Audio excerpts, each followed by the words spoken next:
सफलता तो अपने आप को योग्य बनाकर तैयार कीजिए और योग्यता का सहनशीलता रख करके प्रयोग कीजिए। आपकी जिंदगी में कोई कंपटीशन नहीं है, आप अकेले जाइए, आगे बढ़ते चले जाइए।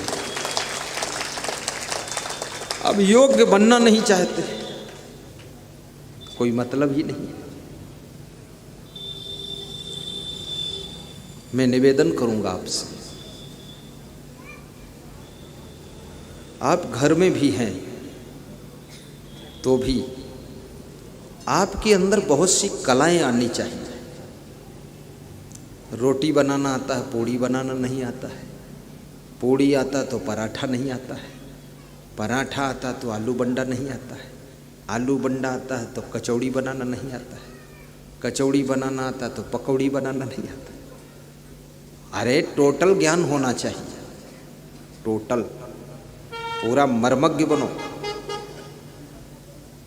और जिस चीज में तुम मर्मज्ञ हो जाते हो, विशेषज्ञ हो जाते हो, जिसमें तुम्हारे अंदर विशेष क्वालिटी का जन्म होता है, याद रखना सफलता फिर तुम्हारे चरण चूमती है। तुम सफलता नहीं ढूंढते हो, सफलता तुमको ढूंढ कर मिलती है।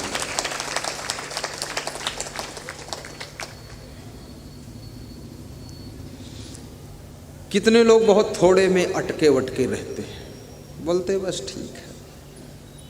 अरे नहीं, आपके अंदर बहुत योग्यता है। गुरु शिष्य कहीं जा रहे थे, शाम हो गई, रात रुकने का प्रोग्राम बना लिया। एक किसान के खेत में घर था, वहाँ गए। किसान से बोले रात रुकना चाहता हूँ। किसान बोला अहो भाग्य, रात ठहर जाएगी। रात रुके।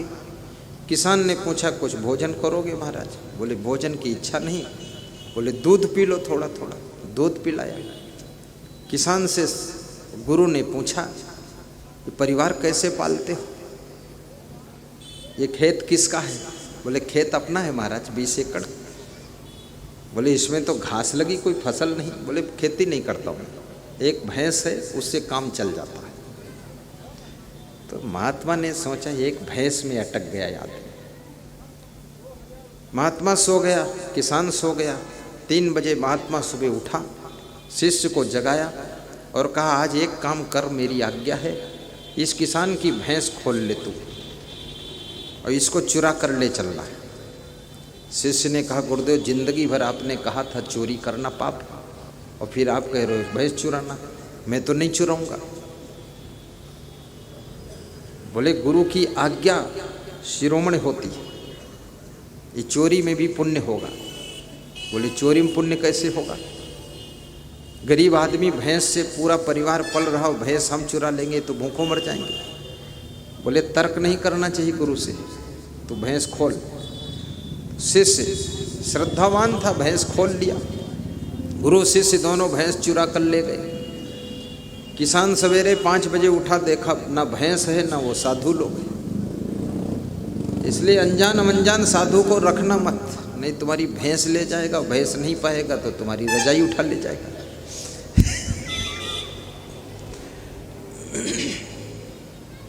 साधु में भी समझना पड़ता है। लेकिन घटना क्या घटी, वो भैंस ले गए। 10 साल तक वो लौट कर ही नहीं आया। इधर ये किसान बड़ा दुखी हुआ, क्योंकि ये परिवार का पालन पोषण भैंस के दूध से ही होता था, और भैंस चली गई। 2-3 दिन तो दुख मनाया, फिर मजदूरी करने गया। 10-5 दिन मजदूरी किया, लेकिन मजदूरी से परिवार का खर्चा नहीं चला, तो जंगल से सूखी लकड़ी बटोर कर बेचना शुरू किया। 15 दिन वो धंधा किया, उससे भी खर्चा नहीं चला। सोचा करूं क्या मैं? तो जो 20 एकड़ खेत पड़ा था उसकी जुताई करवा कर फसल बोया, गेहूं। 20 साल से पड़ा था खेत, उपजाऊ भूमि हो गई थी, खेत भी रेस्ट पा गया था। तो उसमें 400 कुंटल गेहूं हुआ 20 एकड़ में। उस गेहूं को बेच करके उसने 10 भैंस खरीदा, बाउंड्री उठाया और मकान भी बनाना शुरू किया। फिर खेती शुरू किया। और भैंस पालन भी शुरू किया। 10 साल में उसने बहुत सुंदर बंगला खड़ा किया, कार लाकर खड़ी किया, फूल पौधे पार्क लान सब तैयार किया, बड़े ठाठ बाट हो गए उसके। महात्मा ने 10 साल बाद अपने शिष्य से कहा कि अब चलो उस किसान के घर एक रात और मेहमान हो जाते हैं।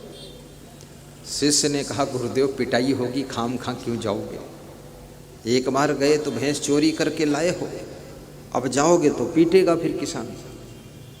तो महात्मा ने कहा नहीं, आप चिंता मत करो, चलो। वो महात्मा शिष्य के साथ किसान के यहाँ फिर आया तो उसको सब बदला हुआ नजारा, बदली हुई सीन दिखाई दी। वो भ्रमित हो गया कि वही किसान का खेत है, वही घर है, ये तो सब बदला हुआ है, ये तो बंगला बना हुआ है 3 मंजिल का, कार खड़ी हुई है, खेत में फसल लहला रही है। लेकिन उसको आइडिया था यही है। वहाँ अंदर गया, वही किसान मिला। उसने दंडवत प्रणाम किया कि महाराज धन्य भाग, बहुत दिन बाद लौटे आप, दर्शन दिए। तो महात्मा ने कहा कि हाँ दूसरी तरफ चले गए थे। महात्मा लोग दूसरी तरफ बहुत जाते हैं।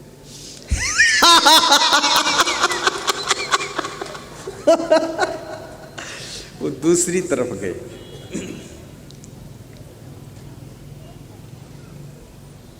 महात्मा ने पूछा किसान देवता ये मकान आपका है? बोले हाँ महाराज ये अपना ही है। बोले ये फसलें? बोले अपनी हैं। बोले ये 10-20 भैंसे दिख रही? बोले अपनी हैं। बोले कार? बोले अपनी है। बोले लान फूल पार्क सब अपना है। बोले आपका तो इतना विकास हो गया, कैसे हुआ? तो उस किसान ने कहा प्रभु आप जिस रात आए थे वो रात मेरी आखिरी रात थी, गरीबी की रात। उस दिन मेरी भैंस चोरी में चली गई और भैंस जब चोरी में गई मैं बड़ा दुखी हुआ। 2-1 दिन रोया, फिर मजदूरी किया 10-15 दिन, उससे परिवार का खर्चा नहीं चला।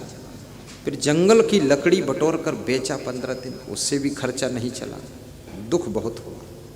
फिर मैंने सोचा कि खेती करूं, तो 20 एकड़ खेती की जुताई कराकर गेहूं बोया। 400 कुंटल गेहूं हुआ महाराज। तब से मैं खेती भी करता हूँ, भैंस भी पालता हूँ, सारी उन्नति हुई है। अब शायद आपकी कृपा से हुई या जैसे हुई। और उसी रात मेरी भैंस भी चोरी चली गई थी जिस रात आप ठहरे थे। तो वो जो गुरु था वो मुस्कराया और शिष्य जो था वो डरा कि भैंस की चर्चा शुरू हो ही गई है। चोर की दाढ़ी में तिनका। गुरु ने अपना कमंडल खोला और कमंडल से 10,000 रुपये निकाल करके उस किसान देवता के हाथ पर रख दिया। कहा ये आपकी भैंस की कीमत है, भैंस कोई और नहीं चुराया था। किसान देवता मैंने आपकी ज़िंदगी को बदलने के लिए, आपकी गरीबी को दूर करने के लिए, भैंस में आप अटके पड़े थे उस अटकाव को ख़त्म करने के लिए मुझे एक रात आपके यहाँ चोर बनना पड़ा। उस भैंस को बेचा हूँ, ये 10,000 रुपये लीजिए। अब आपको फला फूला देखकर, उन्नतशील देखकर, आपका बंगला कार सब देख करके मेरा दिल भर गया। मैंने इसीलिए चोरी किया था ताकि तुम्हारी गरीबी मिट जाए और तुम माला माल हो जाओ और आगे बढ़ो।